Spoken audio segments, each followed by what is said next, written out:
Hello students, you are most welcome here. This time we are studying chapter first from history. Now our next topic is what did liberal nationalism stand for? As in the last heading we have read especially about the middle age of European countries. There we read about the middle class made up industrialists, businessmen, professionals, especially about Central and Eastern Europe, and also the condition of the European countries till late 19th century. At that time, among the society, educated liberal middle class was the chief society there. Now, here in this video, you have to understand the liberal nationalism stand for. First of all, you have to understand the meaning of liberal. Liberal is a meaning that is uh, a- come from a Latin root liber. Liber means free. Free liver liver से ही liberal बना हुआ है और liberal से ही liberalism बना हुआ है। Okay, यानी फ्री स्वतंत्रवाद कह सकते हैं, freedom. Ideas of the national unity in the early 19th century Europe were closely allied to the ideology of liberalism. Inside that time, in the society, uh, in the society of European country at the time of early 19th century, the Allied has an ideology, and their ideology was to spread the concept of liberalism throughout the Europe as the liberals wanted to rule in the Europe from eastern to southern and from northern to western. Everywhere they want to spread their mottos and their other rules and regulation. So the term liberalism derives from this Latin root liber and it means free. For the new middle classes, liberalism stood for freedom for the individual and equality of all before the law. Okay, the students, this ideology of liberalism indicated to the middle class and especially its ideology stood for freedom, not only for the community but also for the individual, and the liberalism was same, similar, equal for all the people, maybe they belong to any community. uh, the rules was equal for everyone. Politically, it emphasized the concept of government by consent. And since the French Revolution, liberalism had stood for the end of autocracy. You have also read the story, the events, the dates related to the French Revolution.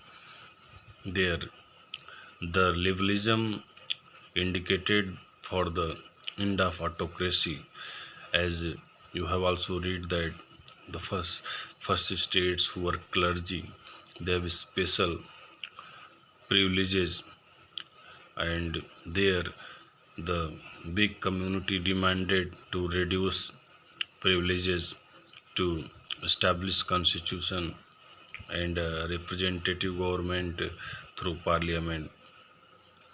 19th century liberals also stressed the inviolability of private property.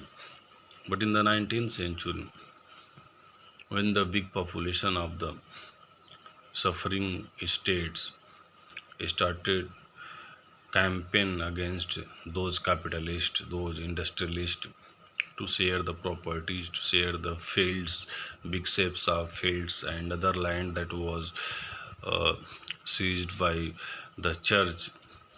So now they were also in stress. There was great fear in their heart that their property will be seized by the government in the pressure of the big population, as at that time they were in support of the government, the ruling party. Equality before the law didn't necessarily stand for universal suffrage. Suffrage, you have also read this movement in the French Revolution. Uh, in the French society, the women started a movement. The name of this movement is suffrage movement, and the movement, the ideology of this movement, the motto of this movement was to right to vote. You will recall that in a revolutionary France, which marked the first political experiment in liberal democracy, the right to vote and to get elected was granted exclusively to property owning men. As in the society of France, the conditions, the rule regulation was fully different, fully variant because uh, the voting rights was not uh, provided to each and every citizen there, as it was uh, divided into active and passive citizen, and uh, the man who has property or property owning man, they had voting rights and they were elected, they were granted. So there was a lot of differences and many other discrimination in the society. Men without property and all women were excluded from political rights. The people were divided into many groups: men, women, children, in a rich person, in a poor person, in a, and the basics of their land, properties, and voting rights. So women were also excluded from political rights there. Only for a brief period under the Jacobin did all adults males enjoy suffrage. But the Jacobin Club, it was the big club, the largest club in French society. There, Napoleon Bonaparte led this big club, and under this club, all the people enjoyed the suffrage, means right to vote. However, the Napoleonic Code went back to limited suffrage and reduced women to the status of a minor, subject to the authority of fathers and husbands. But mean during this period, the Napoleonic Code, during the Napoleon rule, the suffrage was also made limited, and the women's status was also reduced from the society, uh, as it was the authority for father and husband, means men's males were in priority, female was not in a priority.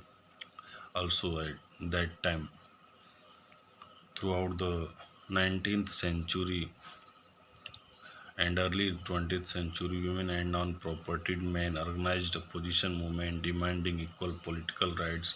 इस तरह से जैसे जैसे जो women को अधिकार नहीं मिला वोटिंग राइट्स का, जो मेन जो पुअर सब कम्युनिटीज़ थे उनको अधिकार नहीं मिला, तो जितने भी नॉन प्रॉपर्टीड मेन और वीमेन थे वो करीब अर्ली 20th सेंचुरी में वे एक बड़ी सी मूवमेंट स्टार्ट करने के लिए उन्होंने ऑर्गेनाइजेशन बनाया, और उस ऑर्गेनाइजेशन का मुख्य जो फंडा रहा यही रहा कि demanding equal political rights for all the peoples who have property or not property.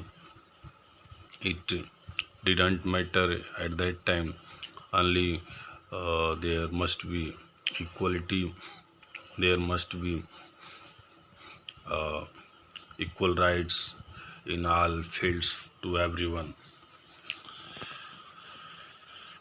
So the in the economic sphere, liberalism stood for the freedom of markets and abolition of state imposed restrictions on the movement of goods and capital. The economic sphere. Now, the liberalism that was spreaded there very rapidly.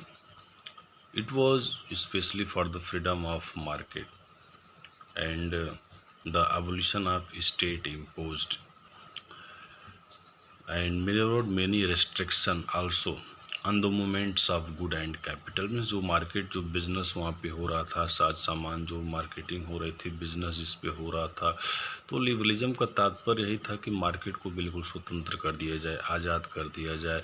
State का जो वहाँ पे जो भी प्रतिरोध करने का जो काम था, जो भी बीच में रोड़ा डालने का जो भी था, स्टेट्स के सारे रूल्स को, स्टेट्स के सारे अधिकार को छीन लिया जाए, कोई भी मूवमेंट स्टेट ना कर पाए। ये सब लिबरलिज्म का वहाँ पे आइडियोलॉजी था, जिससे कि इकोनॉमिकल जो स्फेयर था वो फुली लिबरल लोगों के अकॉर्डिंग ही वहाँ पे मूव करें, इस तरह की कंडीशन वहाँ पे बन रही थी। So during the 19th century this was a strong demand of the emerging middle class. और 19th सेंचुरी में सबसे बड़ी वहाँ पे जो इमर्ज हुई मिडिल क्लास हुई, जो आप पढ़ चुके हैं, जो उसको थर्ड स्टेट के नाम से जाना जाता है। इसमें पीजेंट्स, स्मॉल बिजनेसमैन, वर्कर्स, ये सारे थे। तो we have to also take the example of the German speaking regions in the first half of the 19th century, and Napoleon administrative measures had to created out of this matter to provide the rights to the middle class and start this big movement against those uh, liberals who had spreaded liberalism in the European parts. तो हम यहाँ पे इस चीज़ को easily जज कर सकते हैं स्टूडेंट्स की, how these propertied persons, these propertied men and women, these propertied organization, how made a different type of rules and regulation only in the favor of them, and how uh, the time also is spent, and this middle class, the suffering people started many movement to make many organization against them, and by they also collected their rights in the society.